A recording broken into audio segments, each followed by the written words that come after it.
Buenos días. Bueno, a mí me han pedido que hablara un poco de síndrome de Rett y pubertad y el paso a la vida adulta, quizá porque yo ya he requete pasado esta vida. Pero, bien, el paso de la pubertad a la vida adulta ya hace unos 8 o 10 años, ¿verdad, Mar?, que el CatSalut nos pidió que le hiciéramos un protocolo porque nosotros pedíamos, o sea, estaban entonces haciendo los centros de referencia y nosotros queríamos, o sea, tener un centro de referencia para poder pasar a las niñas a la vida adulta. Y a partir de allí se les creó, o sea, hicimos un protocolo con Mar y se lo pasamos, les gustó y a partir de ese momento ya se creó otro centro para adultos, aunque estos centros se han ido aumentando por las distancias. El viaje hacia el diagnóstico y más allá viene con un precio muy elevado para muchas personas que se enfrentan al síndrome de Rett. Es un camino muy largo y tienes que hacer muchas pruebas, visitas al médico y llega un momento que realmente es abrumador para vosotros, pero no solo cuando son niñas, también cuando son adultas. Y aquí podemos ver una niña desde que nace, que está muy bien, fantástica, pero luego caemos ya en lo que son los síntomas del síndrome de Rett. Y finalmente llegaremos ya a la edad adulta, a la pubertad y pasaremos a la edad adulta. La definición de transición, la American Society for Adult Medicine, ya hace 18 años se puso, ya te la pasaré, Ángels, se puso hizo mucho hincapié en qué era la transferencia a adultos. Y esta es la definición. Es un evento importante en la vida de todos los jóvenes con enfermedades crónicas. Y el manejo adecuado de esta transición es una parte esencial de las mejores prácticas en cualquier clínica pediátrica. ¿Vale? No solo en los centros Rett, en cualquier clínica pediátrica. Y esto es fundamental. Las mujeres mayores de 18 años persisten los problemas de epilepsia, respiración, trastornos del sueño, los problemas de bajo peso, los problemas gastrointestinales, la mayoría hacen cifosis o escoliosis y la pérdida de la marcha puede ser inevitable. Y esto es en todas las enfermedades crónicas, según publicado en el Pediatrics del 2002, según la American Society. Por tanto, no es un paso fantástico, sino que es un paso al cual tenemos que vigilar todos los eventos que irán apareciendo. Los americanos dicen cerrar la brecha o pasar la pelota. Esto es duro de oír, pero es una gran realidad. Y la dinámica es imaginarse el futuro. Los pediatras tienen miedo de soltar el paciente. Los pacientes se sienten abandonados por el equipo médico, están angustiados, están depresivos. Por otro lado, el internista, poca experiencia o nula experiencia, pocos recursos. El sistema de salud, ya sabemos, y no nos podemos quejar tanto aquí en Cataluña, pero hay, según en qué comunidades realmente es preocupante.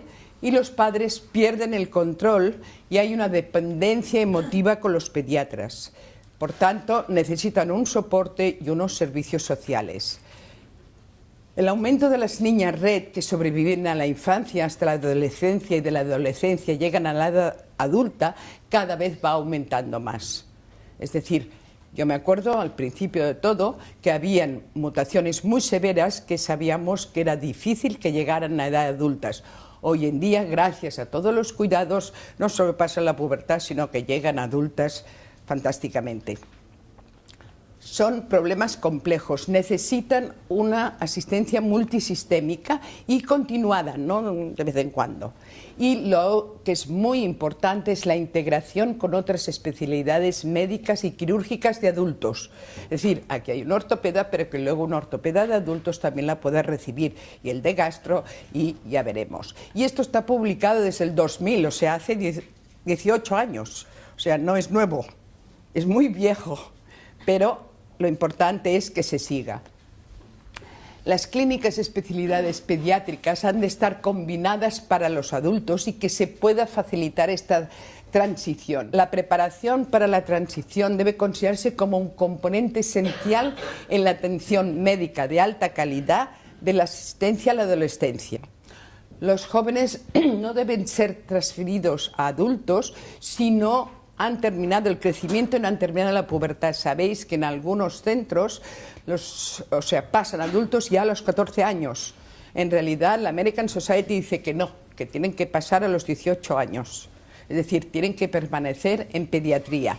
Y tiene que haber una persona responsable, ya sea una enfermera, ya sea una asistente social, quien quiera que sea, que esté identificada dentro de los equipos pediátricos y debe ser la responsable que enlace con esta misma persona en el centro de adultos. Es decir, tiene que haber una comunicación. No han de ser los padres que vayan con el papelito. Tiene que haber una persona que haga la transferencia.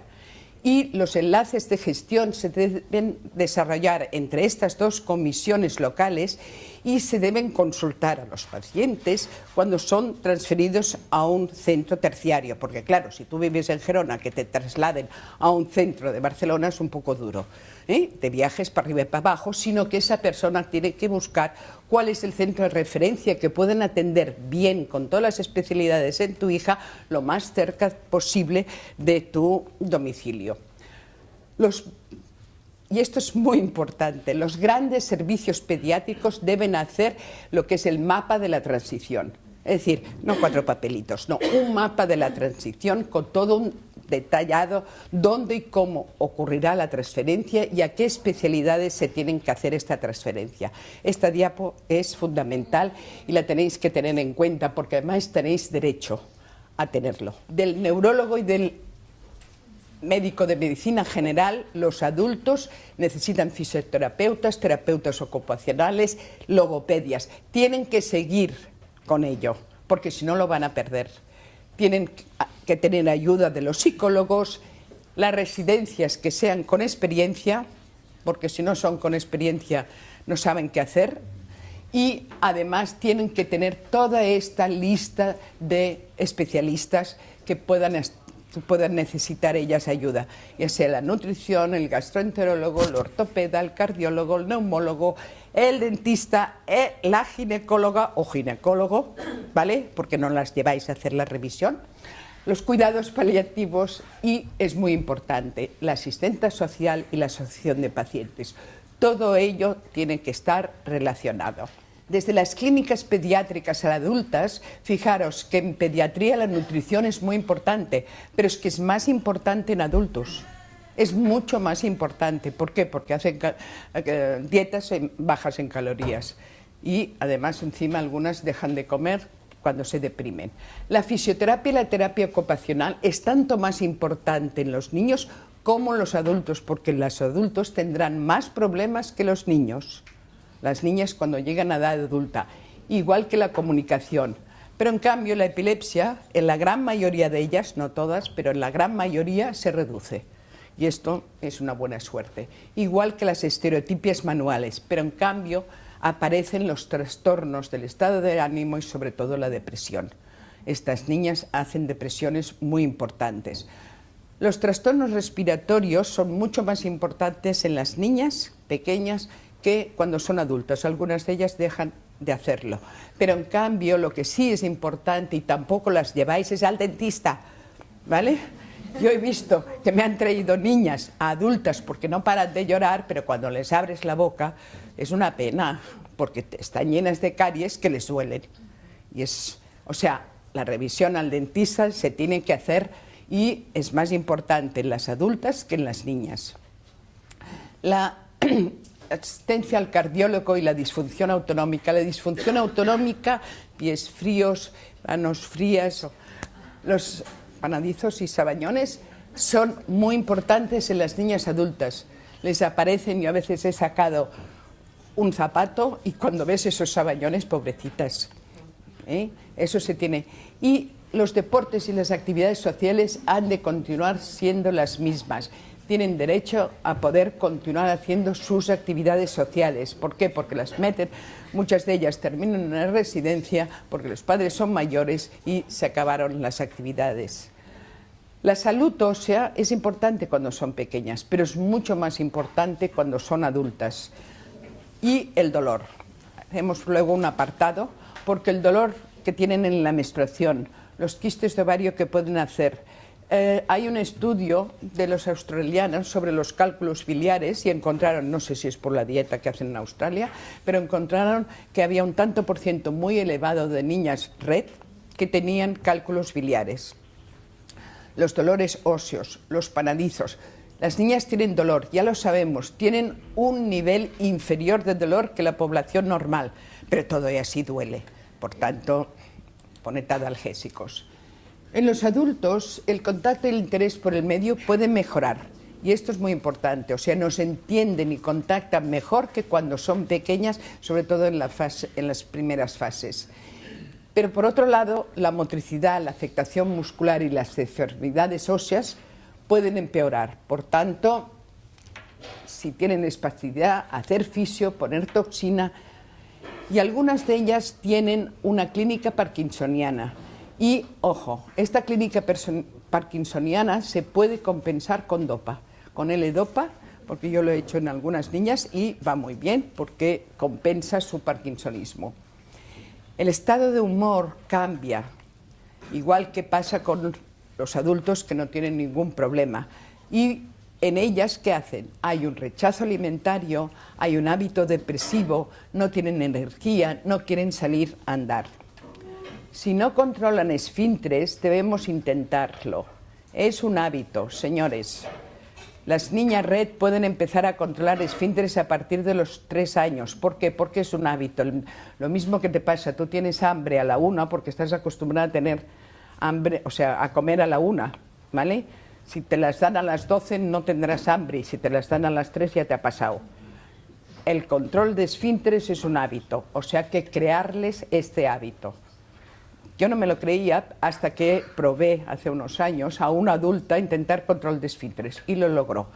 De acuerdo, cuesta más que en un niño normal, unos meses más, pero se logra igualmente. Hay 2 puntos a tocar. Uno es la salud ósea. La salud ósea empeora y con la ingesta pobre de calorías y de calcio y en las niñas en silla de ruedas. O sea, nos damos cuenta. Una persona de mi edad, el médico, el internista, te da calcio para que lo tomes y vitamina D, cuando me acuerdo. Pero, es verdad, pero nosotros no nos acordamos de dárselo a ellas. No les damos calcio. Si ahora preguntáramos aquí quién da calcio a su hija, que ya es una adulta, pocas manos se van a levantar. ¿Por qué? Porque habitualmente, no solo con las niñas RED, con los enfermos crónicos, muy pocos piensan en la suplementación de calcio y de vitamina D. Las fracturas se asocian al no andar, a la inmovilidad y también a la epilepsia, ¿vale? ¿Por qué? Porque sabemos que hay algunos antiepilépticos que pueden interferir en la absorción de calcio. Y las fracturas aumentan en las mutaciones severas. Este es un estudio que hicimos con Helen Leonard, que no hemos publicado, sobre qué niñas tenían más fracturas en la edad adulta.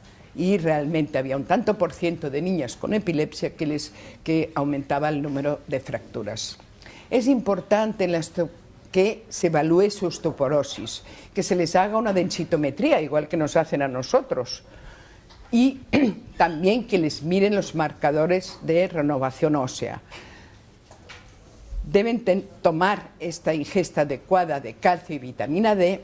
Y si aparece osteopenia y osteoporosis, también tienen derecho a que se les den los bifosfonados, igual que otro enfermo crónico, porque terminan solo recibiendo los de reuma y los de nefro. Y ellas también tienen que tomarlo. Otro punto importante en ellas, o sea, hay 11 puntos, pero yo solo escojo estos 2 porque me han dado poco tiempo, es el malestar y el manejo del dolor. La osteoporosis, la escoliosis, la cirugía de la columna es muy dolorosa y la osteoporosis es muy dolorosa. Por tanto, se tienen que dar analgésicos, ¿vale? Pero ellas no te lo piden, sino que se ponen de mal humor o lloran. El dolor menstrual. ¿Pensáis cuando tienen la menstruación en darle un analgésico? Vosotros lo tomáis, pero no se lo dais a ellas, ¿vale? Y también tener en cuenta una cosa, hay niñas que las crisis epilépticas son durante la menstruación. A estas niñas yo lo he hecho Si les dais anovulatorios, entonces no tienen crisis, ¿vale?